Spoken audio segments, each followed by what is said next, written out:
Namun jika korang nak nampak mewah serta bergaya, mungkin ini bukan pilihan yang perlu ada dalam list korang.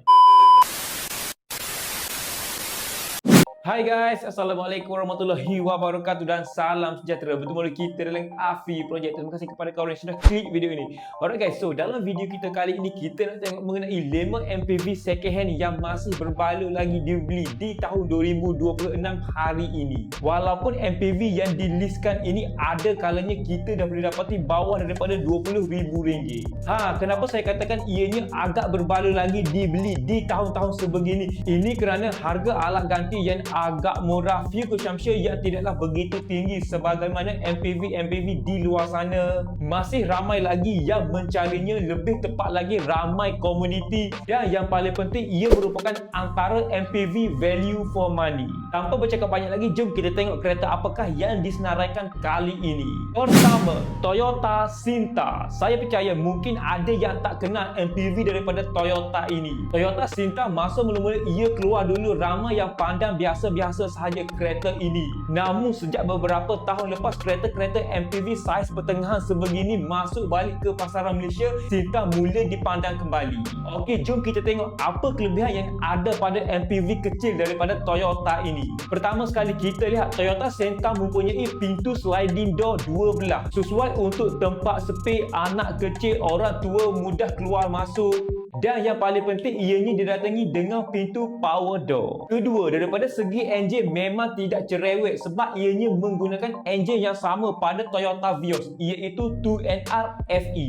Boleh dikatakan kalau korang beli Toyota Sinta pada hari ini sama jaganya dengan Toyota Vios. Pendapat peribadi saya mengenai bahagian mekanikal yang ada pada Toyota Sinta ini ianya membuat korang rasa bosan sebab susah untuk rosak. Ketiga, ruang dalam kabin yang fleksibel dan praktikal. Kalau kita tengok pada bahagian luaran untuk Toyota Sinta ini nampak sahaja kecil, tapi bila masuk dalam kereta ini terasa ianya agak luas sebab boleh buat macam-macam. Dan yang terakhir sekali mengenai Toyota Sinta ini mengenai harga yang ditawarkan pada masa ini ataupun harga terpakai pada masa ini agak overpriced macam MPV lain yang sama segmen dengannya. Kesimpulan yang boleh saya buat mengenai Toyota Sinta pada hari ini untuk memilikinya, saya boleh katakan ianya agak praktikal sesuai untuk semua kawasan. Namun jika korang nak nampak mewah serta bergaya, mungkin ini bukan pilihan yang perlu ada dalam list korang. Kedua, Honda Freed. Honda Freed merupakan saingan Toyota Sinta semasa ianya mula-mula keluar dulu. Di Malaysia, MPV kecil daripada Honda ini tidaklah popular sangat seperti mana negara-negara luar. Bagi pasaran negara kita hanya menerima satu varian enjin saja, iaitu 1.5 liter single can. Harga terpakai yang kita boleh dapati jentera kecil daripada Honda ini bermula daripada harga RM25,000 sehinggalah harga RM35,000 bergantung pada tahun serta kondisi kereta. Honda Freed ini kalau korang tengok dalam grup Honda Freed Malaysia, ramai yang cuba cari balik kereta ini untuk diberi sentuhan modifikasi. Senang cerita, korang beli kereta ini dan dalam masa yang sama boleh make up dengan aksesori-aksesori Honda yang diperkenalkan. Siapa dekat sini bercadang ingin memiliki Honda Freed ini? Cuba korang komen dekat bawah. Seterusnya, ketiga, Mazda Beatrice. Ini antara MPV daripada Mazda yang kurang dipandang oleh orang ramai. Namun di sebaliknya ia merupakan antara MPV yang terawal mempunyai ciri-ciri yang canggih serta praktikal. Menggunakan enjin 2.0 liter Skyactiv G, enjin yang dibina untuk lebih penjimatan bahan api. Yang menariknya mengenai Mazda Beatrice ini, ia tetap menggunakan transmisi 6 kelajuan. Sebaliknya MPV yang sama segmen dengannya, sama tahun dengannya, semuanya telah pun beralih kepada CVT. Hal ini menjadikan Mazda Beatrice ini cukup tahan lasak daripada segi transmission. Harga pasaran terpakai untuk Mazda Beatrice pada hari ini kita dah boleh dapati bermula pada harga RM30,000 sehinggalah RM50,000 bergantung pada tahun serta kondisi kereta. Jika hari ini korang nak sebuah MPV yang istimewa serta praktikal, mungkin Mazda Beatrice ini perlu ada dalam list korang. Ini kerana ciri-ciri yang diberikan oleh Mazda Beatrice ini untuk kereta atas daripada RM70,000 mungkin ke RM100,000. Keempat, Honda BRV.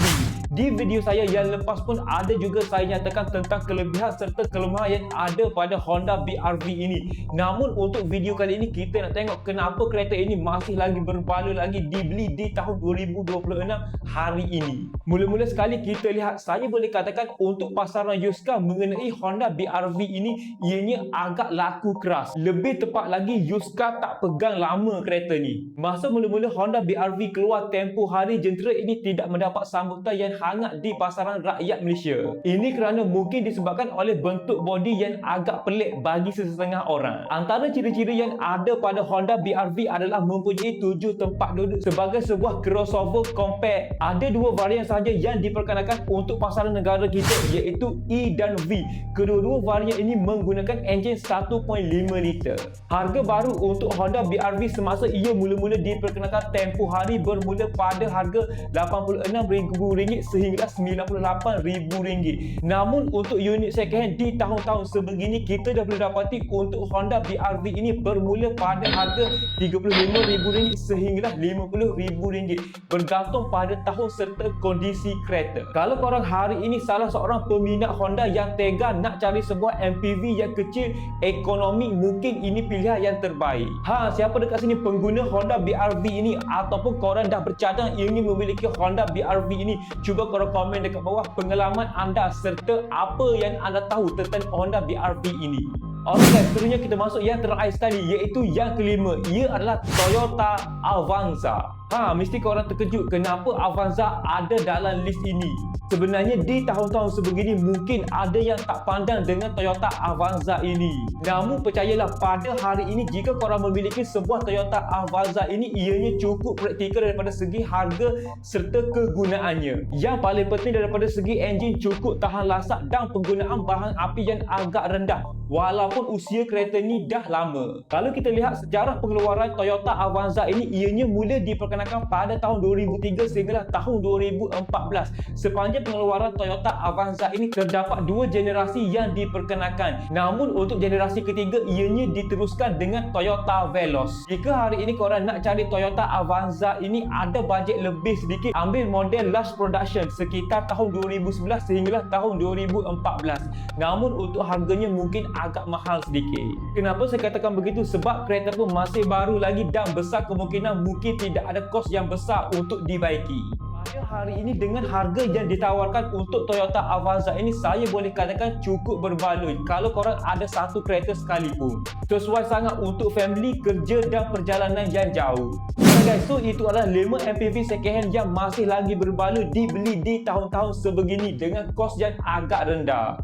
Jadinya saya rasa sampai di sini sajalah video saya untuk kali ini. Macam biasa, jika anda dapat sedikit sebanyak info ataupun knowledge daripada video kali ini, saya hargai sangat jika anda bantu saya dengan 2 klik, iaitu klik tombol subscribe dan klik button like dekat bawah ni. Pastikan korang tinggalkan komen di bawah dan cadangkan apa yang korang rasa perlu untuk saya review ataupun sebagainya.